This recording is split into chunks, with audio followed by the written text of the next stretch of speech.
Hello everyone, and you are very welcome to this Define Tomorrow session on PowerStore for the modern era. My name is Paul Wynne. I'm a senior consultant with the Dell Technologies Customer Solutions Center. And for the next 30 minutes or so, I'm going to introduce some of you to this product for the first time, and others we're going to reintroduce you and give you some updates on what's new since we last spoke. So to begin with, just a small recap. PowerStore is less than 2 years old on the market, but extremely successful. It's built on 3 pillars. The first of those, data-centric. Data-centric really refers to the type of media that we run within these systems. So as an example, we can have all Nvme in the base enclosure, anything from 1 terabyte right up to 15 terabytes. We can have SCM in the base enclosure with a 350 gig disk right up to 1.5 terabytes now that we've certified. We scale up and we scale out. So when we scale up, we can add a maximum of 96 disks across 3 expansion enclosures. And when we scale out, we can add more appliances. So what that actually gives me at maximum scale is over 11 petabytes of capacity in 4 enclosures, but with 8 active controllers. So within each 2U enclosure, we have 2 active controllers within that system. All of those disks are enterprise class, dual ported SSDs. As we move on to the intelligence, we have both internal and external intelligence. The internal intelligence refers to the machine learning. So if I have a clustered environment where I've got more than one appliance, we look at things like capacity. If appliance A or appliance 1 is starting to increase its capacity, it's getting near a threshold that we don't want it to get to, then the system will automatically flag this. When it flags it, we get a notification through the GUI that says, hey, we're starting to run out of space. I actually think you should move that volume to one of the other appliances. And that system will actually make the determination on the best place to put it for us. After that, it's up to us. We can follow a guided wizard that will take us through the migration of that volume to a second appliance, or we can do this manually. So we can do this out of scope of a capacity full. For maintenance reasons, we might decide, yeah, I'd like to actually group this bunch of volumes together on appliance 2, and on appliance 1, I want to keep some other volumes together. If we're going to do that, then it's very simple. There's an internal migration capability. We just highlight the volume we want to move, and we initiate the wizard. There's 0 downtime associated with moving that volume between appliances. What we do is we start a new copy of the volume on the destination appliance, and then we get them in sync. When they're in sync, we do a cutover. Now, we have to be aware of things like my Fibre Channel adapters, my iSCSI adapters. Are they visible on the destination appliance? The wizard will flag this for us. It tells us, yep, you need to do a rescan to make sure that they're discovering if you haven't already done it. So lots of cool stuff like that. Outside of the appliance itself, then, we look at things like monitoring, and we're going to touch on Cloud IQ a little bit later, but we have a lot of integrations, and all of this is based off of a very comprehensive REST API. So for every PowerStore appliance, we have the Swagger UI built in, and it's got a really, as I said, a comprehensive set of APIs that I can test directly from the Swagger UI. I can get my curl outputs, each of the HTTPS commands that I need to generate that REST call, and I can go and use them then as I want within my environment. Now, if we want to take that REST capability and just piggyback it with some day-to-day utilities, excuse me, that will help us to perform daily operations such as creating volumes, expanding volumes, deleting volumes, creating snapshots, all of that stuff that we do every day. We have 2 utilities. The first of those is the PowerStore CLI. That PowerStore CLI is installed on Linux-based systems, installed on Windows-based systems. It's free, just grab it from the support site, and you just establish the relationship with the PowerStore, and from there, then you can carry out all of the commands. tons of documentation to give you guidance on the various commands, or lots of how you can package these up into little scripts if you'd like to do so. We do the same for PowerShell. So we've got a PowerShell plugin for PowerStore for those Windows admins who are used to working with it. So again, it is the same. The commands are a little bit different, but it's achieving the same outcomes. Okay, these are the lightweight utilities for the on-the-go admin. Then we get a little bit deeper into the automation piece. One of the most popular forms of automation for PowerStore in particular is Ansible. So if I go to GitHub, if I do a search for Dell PowerStore, I'll find a full inventory of both block and file playbooks, and actually Metronode now as well. Playbooks that will, again, automate those daily operations. The beauty of this is you don't have to write the playbooks. You just download the playbooks and you customize them. There are variable files that need to get updated. If you want to modify some of the playbooks to adjust the spec of the volumes or the sizes, or if it's virtual machines that you're provisioning as part of this, then everything is there. It's just a light shift in terms of doing that modification. Outside of that, we have integration for Puppet also. So very similar to what we would do on Ansible, we can achieve the same outcome using Puppet. Again, you just go to Puppet Forge repository, download all of the plans and tasks, and then you customize them again to suit your needs. But we've done a bunch of this work for you. So again, this is light lift. The benefit of this is our daily operations. So things like I get a request for a test and dev environment. I need it for 3 days. I don't have the luxury of having a big ServiceNow package or a Vrealize Automation package. Well, I can go and create my plans using Puppet, or I can create some playbooks using Ansible that I can quickly modify and deploy virtual machines connected to PowerStore storage with iSCSI initiators, data stores and file systems presented as part of that, with protection policies for snapshots and replication and things assigned to that. So there is no end to what we can do in that space. The third of those buckets would be the adaptability. When we talk about adaptability, we talk about the core operating system for PowerStore. So the operating system itself is containerized. The block services have a container. The file services have a container. The support assist engine has its own container. I think you get the picture. If I want to go and customize those, and if I want to do some upgrades, I'm not relying on waiting for upgrades for blocks so that I can upgrade file. We take the upgrades that are the updates that are required, and we can release a package that applies against the file components only, as an example. There's no disruption to the rest of the operating system.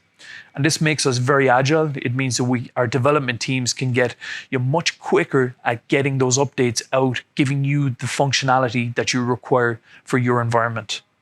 We have an anytime upgrades program where you can get an additional support contract that will allow you upgrade Gen 1 Plus. If you have a PowerStore 1000 today, if we release a new controller that might be the 1.5 series, under the terms of that contract, after 120 days, you can actually request the replacement controllers at no additional cost.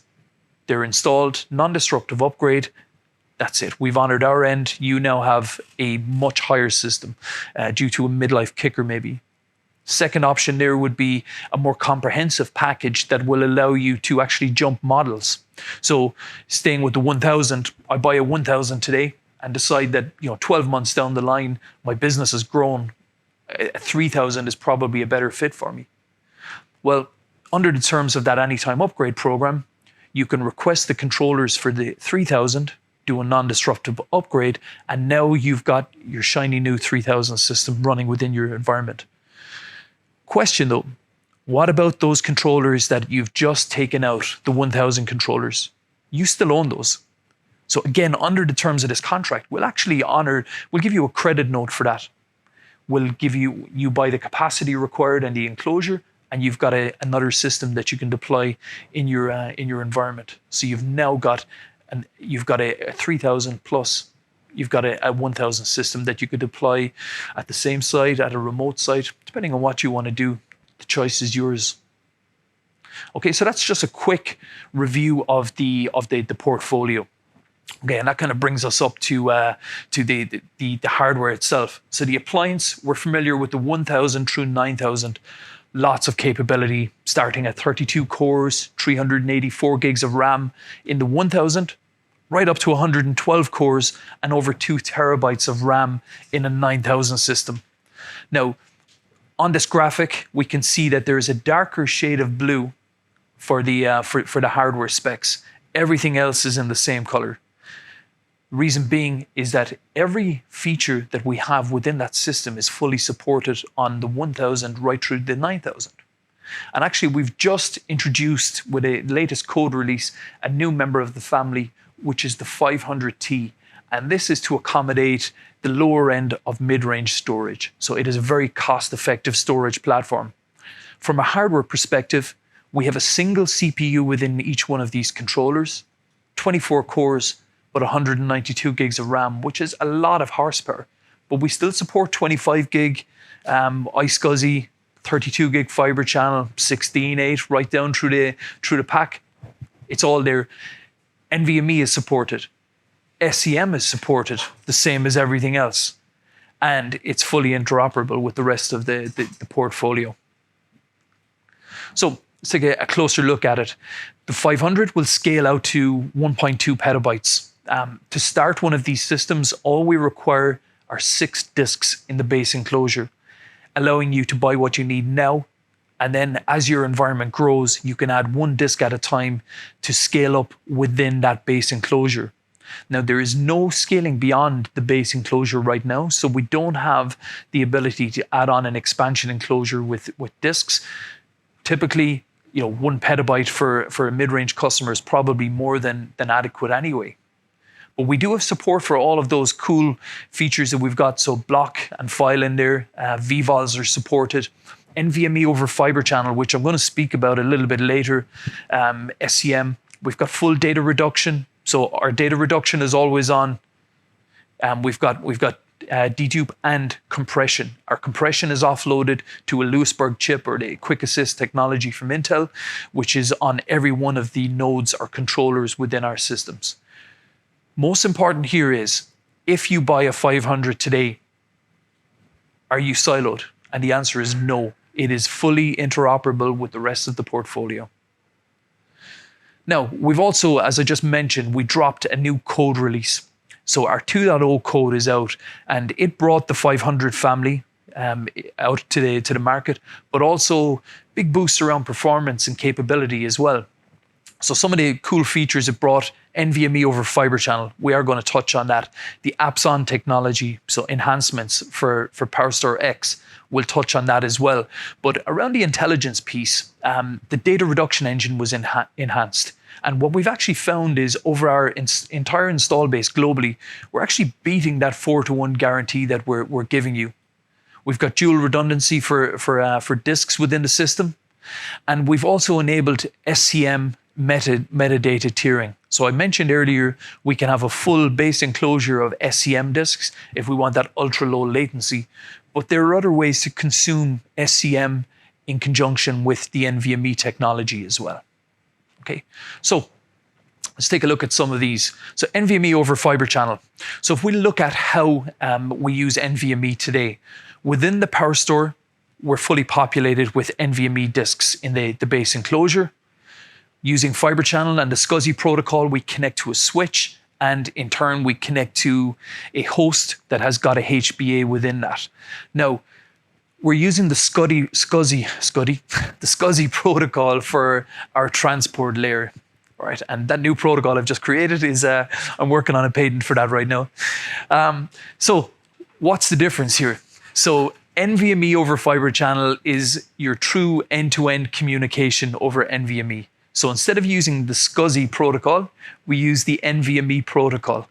And really what that's doing is it's a much less overhead as a protocol, but from the storage array or from the host perspective, the host actually believes that it's got direct attached storage connected to it. Some of the big benefits around this would be, parallel operations, which means we have much lower latency as we present workloads to the storage appliance itself. We've also seen big performance in Oracle databases, SQL databases, where the number of transactions have actually gone, right up in 2x in some cases, and again with lower latency. So lots of benefit to actually using NVMe over Fibre Channel. Now, big question is, I'm Fibre Channel today and I want to go to NVMe over Fibre Channel. What do I need to do? So the beauty is there's no additional investment. Here are the requirements. Your Fibre Channel switches. If it's Brocade and it's running version 8.1 firmware, 8.10 and above, it's supported. The protocol is supported on the switch and it's probably turned on by default.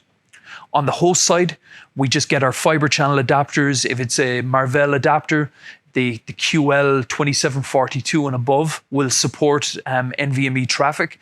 Just get it to the latest driver version, get it to the latest firmware version. And the PowerStore is already ready to go. It's got this capability built in. And when we navigate to the GUI and go to our adapters view, we'll see WWNs for the Fibre Channel adapters, but we'll also see the NQNs. So the WWN equivalent for NVMe technology. Once we've got all of this, our Vsphere requirements are Vsphere 7. If I've got Vsphere 7, I've got the ability to leverage NVMe over Fibre Channel. The presentation is similar, okay? So in the traditional sense, we present a device and we see when we go to our storage devices in vCenter, we see all of the devices listed that we can create a data store from. When we enable NVMe over Fibre Channel, we get an additional set of adapters that are created, so VMHBAs, and underneath those we'll have some additional tabs also. One of those tabs is for namespaces, and this is where we'll see the devices that we present. But from a storage perspective, it's the exact same. I create a volume, map the volume to the host. I don't need to rescan on the host. When I go back, the namespace is already there, and I create a data store off the back of it. So definitely a technology worth looking at, and I'd love to have a further conversation with any of you on this. So what else? Apps On is a very, very powerful capability we've got, and this really applies to our VMware-based customers. So what is it? We have a PowerStore. The PowerStore has got two active controllers. What we're doing now is we're installing a vSphere hypervisor, a 6.7 hypervisor on those controllers or nodes, and we're creating a controller VM then on top of that we're passing through all of the PowerStore hardware management to. And what that's actually allowing us do is that's allowing us allocate a large percentage of resources to running virtual machines locally on the storage appliance itself. So if we think of some of the use cases for this, I have an application that requires ultra low latency. We're moving it closer to the back end, to those disks, which means we're going to reduce the latency or at least help improve it. But one of the more common use cases for this apps on technology would be in the field. We have core data center, but we have multiple edge locations. So healthcare facilities, colleges, universities, different businesses that would have lots of different sites. So supermarket chains are a good example as well. What they can do is they can have PowerStore running at their core, which could be a T model, and then at one of the edge locations they can run an X model. So all that's required is this 2U platform. It's got the hypervisor built in that can run virtual machines on top of it, your applications in turn, and we've got and we just need a network uplink then to be able to establish a connection back to our core data center. And what's really cool here is there is native asynchronous replication on this platform. RPOs between 5 minutes and 24 hours. You can replicate between an X and a T and vice versa. So the workloads can be processed at the edge and then replicated and stored back on your central deployment in your core data center. Now, one question that came up with a customer recently was, okay, this is great. I put a PowerStore X into my edge location, but what happens when my edge location grows? So it's a good question. We have two options here. The first of those is, just like the T model, I can present external hosts. So those external hosts could be, a Dell R740, 640, or whoever your vendor is. You can connect via Fibre Channel. You can connect via iSCSI on the front end and consume storage in the same way because we've got multi-protocols running on this box. Now, one of the more popular trends I've seen is the use of VxRail dynamic nodes. So for those customers that have that little bit more budget and love the idea of things like storage policy-based management, of standardizing everything and having very consistent lifecycle management for all of their hardware, then a dynamic node for VxRail will allow you to establish a 2-node cluster with no vSAN data source sitting in it, but you can consume directly from the PowerStore. So something to consider. Now, that's one side of it. The other side of it is, if I'm standardizing on PowerStore, am I limited to this 1.2U appliance? And the answer is no. So with the version 2.0 code, we've got the ability to scale. All right. So on 1, we had a single appliance, but now on version 2 code, I can have up to 4 PowerStore X systems, 8 active controllers, 8 hypervisors, all running within my cluster, and I can have that at my edge location, or I might decide, hey, this is the way I want to go at my core data center. I want to standardize on PowerStore X all the way and have consistent builds of vSphere, consistent infrastructure right through my environment. As I mentioned, these are fully interoperable. So from scale out, I can only scale within the same family. So I can scale out X's, I can scale out T's independently of each other, but I can replicate between all of these appliances. All right, great. So let's move on a little bit. Okay, and I had mentioned earlier on, I can have a base enclosure full of SCM. That's fantastic. It's expensive. Where we're seeing SCM being used quite heavily now is customers are actually saying, okay, I'm going to have my base enclosure that's got Nvme technology in it, but I'm going to add 1 or 2 disks into the system that are SCM. And when 1 or 2 SCM disks are introduced into a PowerStore, they're identified and they're flagged for metadata tiering. So as data is leaving the cache, and we're sending it to the back end, we'll have all of that metadata gathered, and that gives us a faster read response. And we've seen up to probably close to 15% of an improvement on workloads by just having that 1 to 2 disks within the system. Now, we don't store data on those disks. Those disks are exclusively consumed for the metadata tiering. So that is just one thing to be aware of as part of your planning, but we'll work through all that with you. So, as we look through the entire portfolio then together, so from the 500 system, I had mentioned earlier that we have 1.2 petabytes on a single 500 system, but now I can have SCM disks for metadata tiering within that system, which is great, but also it's got the same capability as the rest of the portfolio, so I can scale out my 500 appliances. I can scale them to a maximum of 4.8 petabytes. Now, for low-cost storage with an unbelievable amount of capability built into it, that's a lot of capacity. Or we can go for our kind of mixed clusters, for our T models, and we can get up to 9.8 petabytes, and in some cases over 11 as part of that scaling. So it is a very, very scalable solution. So silos are gone. Right, I want to kind of change gears for a minute and just jump back to some of that programmable infrastructure I was talking about. So the Ansible piece. So I touched on Ansible and Puppet, touched on the REST API, but to the left of that, we've got 2 more buckets. So the first of those is, again, at no charge, we go to the Dell support site.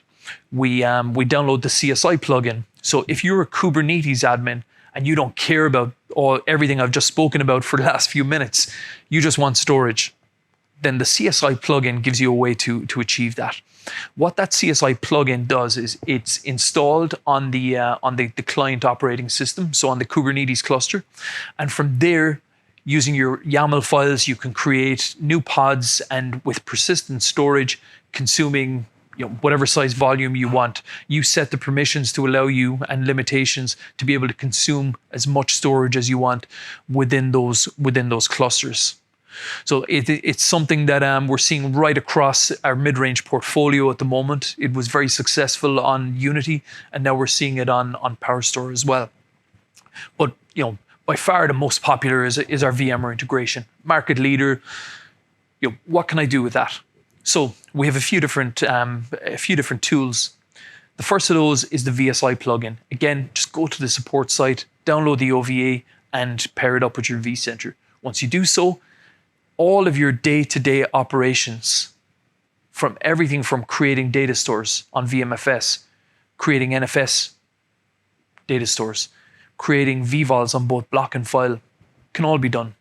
No problems there. You can expand them. You can delete them. If you want to take snapshots or change the storage or the performance policies, you can do all of that from vCenter.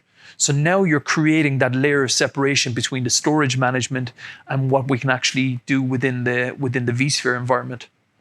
We can use permissions to limit the amount of capability an admin has if we want to put that type of control. And because we're integrated with LDAP on PowerStore, those same security groups will apply to vCenter as well. Outside of VSI, we have workflows that you can download and you can put onto VRO. And those workflows, again, everything I can do within the REST API, everything I can do within the GUI, plus more, I can actually do here with these VRO workflows. But in the real world, those VRO workflows are probably the middleman in a different solution. So what are my options? We've got things like ServiceNow. So we can integrate with ServiceNow where it talks to VRO and executes the workflows as part of a request. Could be onboarding of a new virtual server, a new application for a business. We can automate all of that. But I've spent a bit of time recently playing with Vrealize Automation 8.6, which I really love. So within Cloud Assembly, I can build my service catalog. So I design a new template and I publish it. So it can be as simple as creating, a virtual server connected to a network, consuming some storage. I can take that a little bit further because with these workflows, I can actually specify the attributes that are going to get assigned to that data store on the back end, or the volume on the back end. So as an example, we've got full vvol support within PowerStore. So I'm creating my catalog and I publish my new CentOS template that is using a default vvol policy, and that vvol policy is giving low access rights on PowerStore. Now we know that from performance perspective, we have a low, medium, and high. If you've got a high, when the system gets busy, you get the priority access, then the medium, then the low. So I can provision everything with low if I want, especially those test and dev guys, because they're the ones that will take as much resource as we'll give them. So what about after the fact? I've now deployed my instance from Cloud Assembly, and I want to modify it because this particular instance should actually have a higher performance threshold. So we can create resource actions within VRA, and those resource actions then become menu items on all of our deployments. So very simple, I just go to my deployment, I choose the policy that I've created or the resource action that I've created that is going to change the policy on one or more vvols, because these can be independently applied.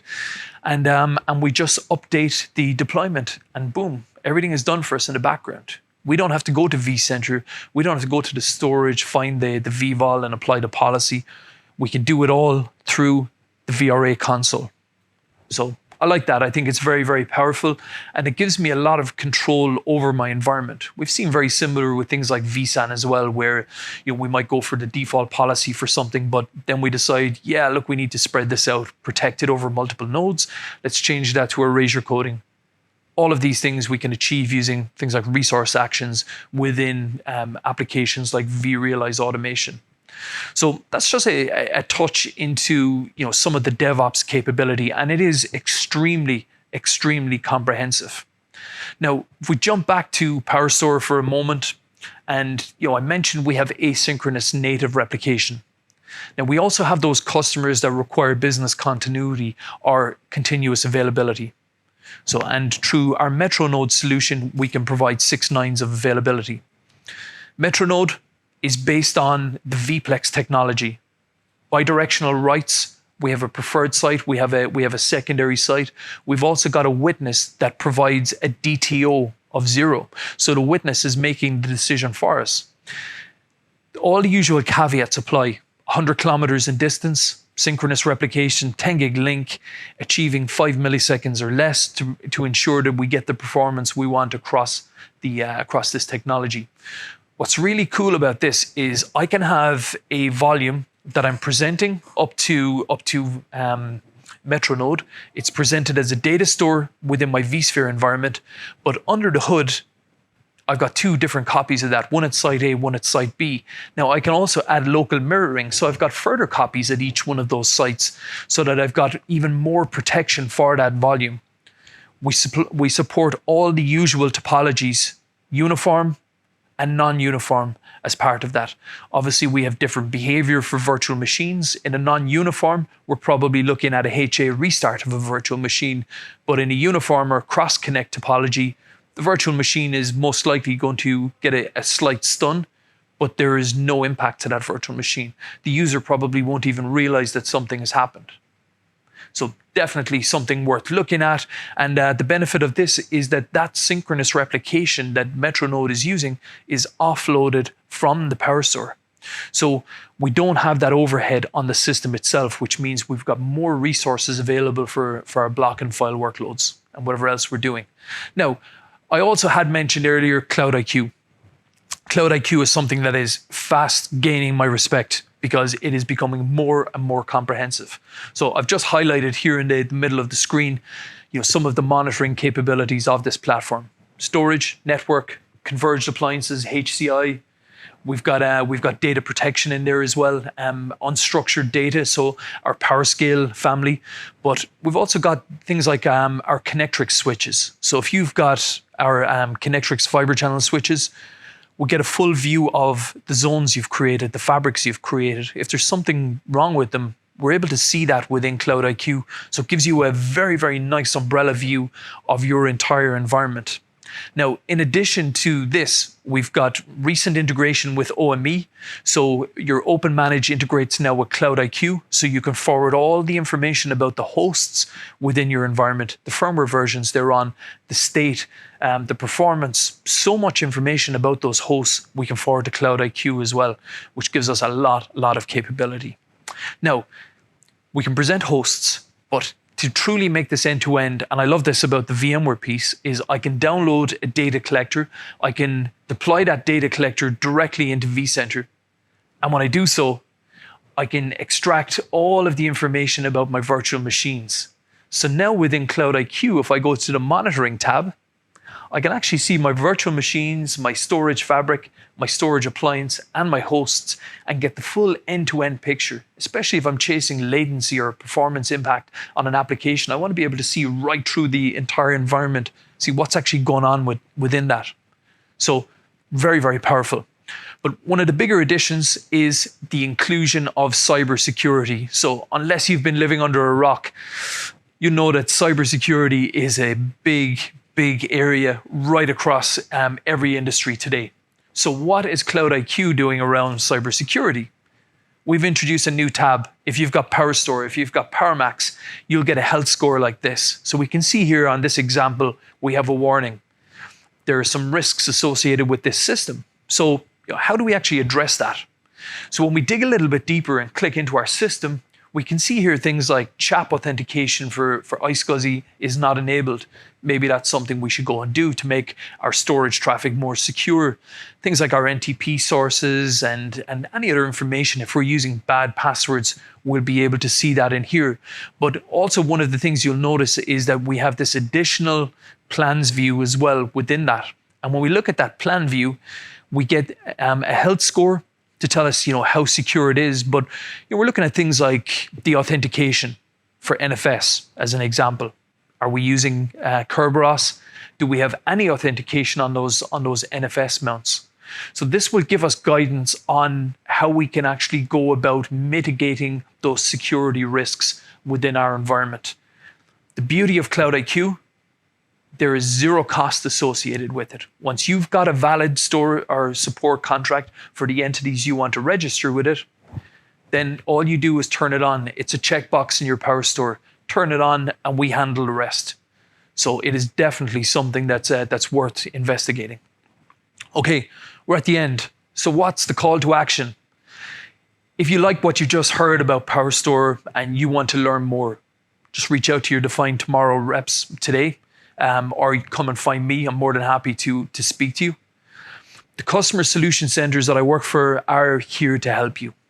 Okay, we're an organization that supports the pre-sales community. We support our partners. So companies like Define Tomorrow, we are here to help, and we just want to talk to you and support them. If you want to learn more about the solution centers in general, I've put a link in here for a YouTube video that gives you a little taste of what we have within our centers across the globe. And we're talking to customers from, the guy that just wants to buy the cheapest storage and doesn't want to do anything crazy or creative, right up to the guy that just wants everything and has got endless budget and resources. So there is something to fit everybody within that. So I want to thank you very much for your time today. Enjoy the rest of the event, and I hope to talk to you soon.